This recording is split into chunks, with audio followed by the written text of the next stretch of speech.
আমরা আন্তর্জাতিক শ্রম সংস্থার সাথে একটা রোডম্যাপ এবং ইউরোপীয় ইউনিয়নের সাথে একটি সময়বদ্ধ জাতীয় পরিকল্পনা বাস্তবায়ন করছি।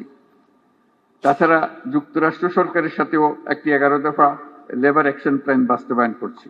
দেশের সকল মেহনতি মানুষের প্রতি রইল বিনম্র শ্রদ্ধা ও কৃতজ্ঞতা।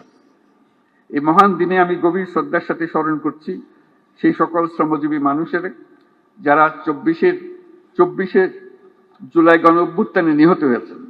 এই বছর 1 মে এক অনন্য তাৎপর্যের দিন, কারণ মহান মে দিবসের পাশাপাশি একই সঙ্গে আমরা জাতীয় পেশাগত স্বাস্থ্য ও সেফটি দিবস 2025 পালন করছি। শ্রমিক মালিকের সুসম্পর্কের মাধ্যমে দেশের অর্থনীতিকে এগিয়ে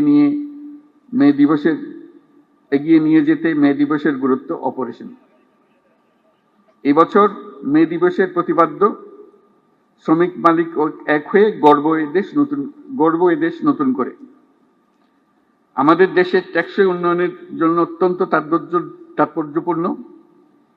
এটি শুধু একটা স্লোগান নয়, বরং জাতীয় জীবনের উন্নয়নের ভিত্তি।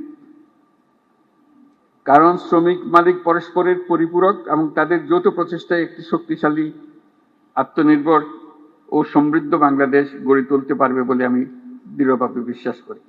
একটি জাতির অগ্রগতির মূলে রয়েছে পরিশ্রমী, শ্রমজীবী জনগণ এবং দায়িত্বশীল মালিক শ্রেণী।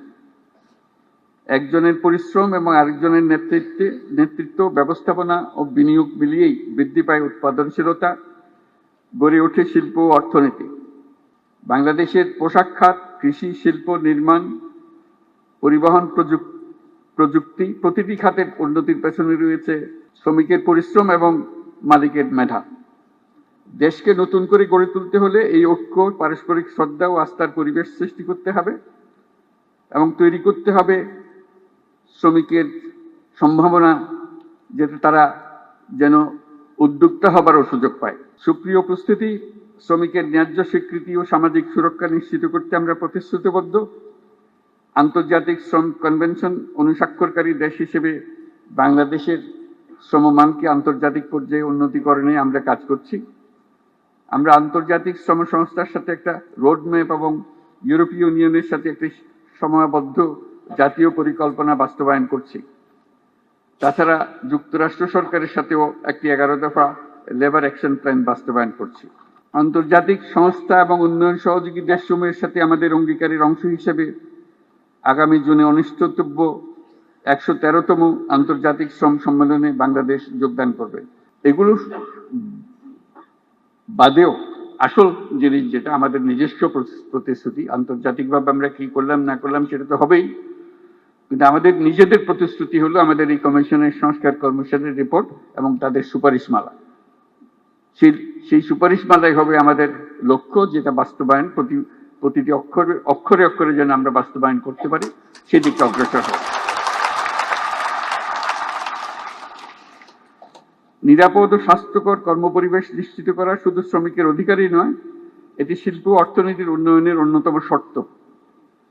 শ্রমিকের জীবনমানের উন্নয়ন হলে তা পুরো শিল্প খাত এবং দেশের অর্থনীতিতে প্রতিফলিত হয়। সেই লক্ষ্যে বর্তমান অন্তর্বর্তী সরকার ইতিমধ্যে শ্রমিকদের কল্যাণ ও নিরাপত্তা নিশ্চিত করতে বাংলাদেশ শ্রম আইন 2006 সংশোধন সহ বিভিন্ন পদক্ষেপ গ্রহণ করেছে। শিল্প বিরোধ এবং শ্রমিকদের অভিযোগ দ্রুত নিষ্পত্তির জন্য শ্রম আদালত কার্যক্রম আরো গতিশীল করা হয়েছে। সাম্প্রতিক সময়ে শ্রম আপিল ট্রাইব্যুনাল ও শ্রম আদালত সমূহ উল্লেখযোগ্য হারে মামলা নিষ্পত্তিতে সক্ষম হয়েছে।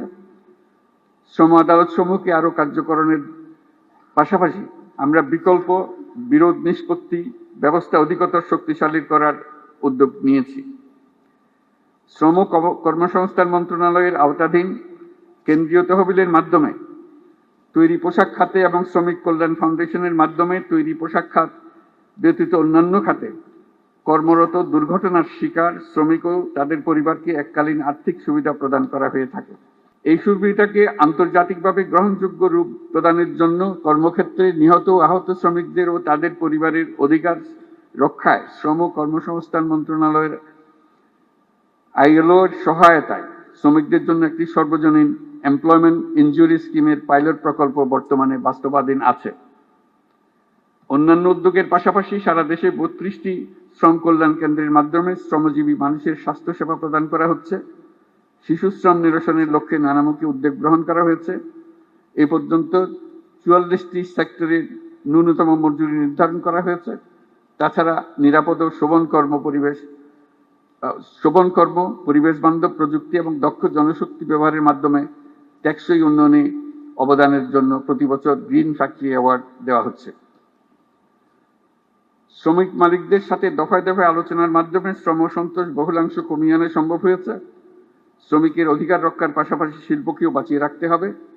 তাই যে সকল কারখানা ও প্রতিষ্ঠান বকেয়া বেতন থাকায় শ্রম অসন্তোষ তৈরির উপক্রম হয়েছিল, সেখানে আলোচনার মাধ্যমে যৌক্তিক পর্যায়ে বকেয়া পরিশোধের মাধ্যমে শিল্প কর্মপরিবেশ সচল রাখা হয়েছে।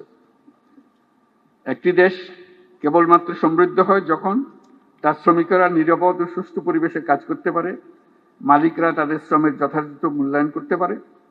শ্রমিকদের কল্যাণ নিশ্চিত করা মানে শুধু তাদের জন্য ভালো করা নয়, বরং এটি শিল্প খাতের উৎপাদনশীলতা, জাতীয় প্রবৃদ্ধি ও অর্থনীতির উন্নতির অন্যতম প্রধান শর্ত। এই দেশকে নতুন করে গড়ে তুলতে হলে ঐক্য, পারস্পরিক শ্রদ্ধা এবং আস্থার পরিবেশ সৃষ্টি করতে হবে। দেশকে নতুন করে গড়ে তোলার প্রত্যয়ে উজ্জীবিত হয়ে শ্রমিকের অধিকার রক্ষা, নিরাপদ কর্মপরিবেশ নিশ্চিত করা এবং শ্রমিক মালিক সুসম্পর্ক স্থাপনে সকলকে একযোগে কাজ করার আহ্বান জানাচ্ছি। আমরা যদি ঐক্য ও সহযোগিতার ধারা অব্যাহত রাখি, তাহলে জুলাই আগস্টের ছাত্র শ্রমিক জনতার গণ অভ্যুত্থানের মাধ্যমে বৈষম্যহীন নতুন বাংলাদেশ গড়ার স্বপ্ন শুধু স্বপ্ন নয়, বাস্তব হবে।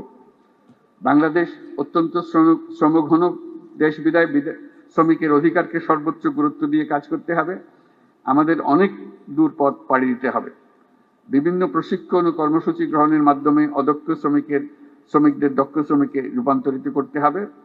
এজন্য শ্রমিক সংগঠন, ব্যবসায়ী, বিনিয়োগকারী, সুশীল সমাজ, গণমাধ্যম, উন্নয়ন সহযোগী সবাইকে ঐক্যবদ্ধভাবে শ্রমিকের স্বার্থ রক্ষা ও ন্যায্য অধিকার প্রতিষ্ঠায় কাজ করতে হবে।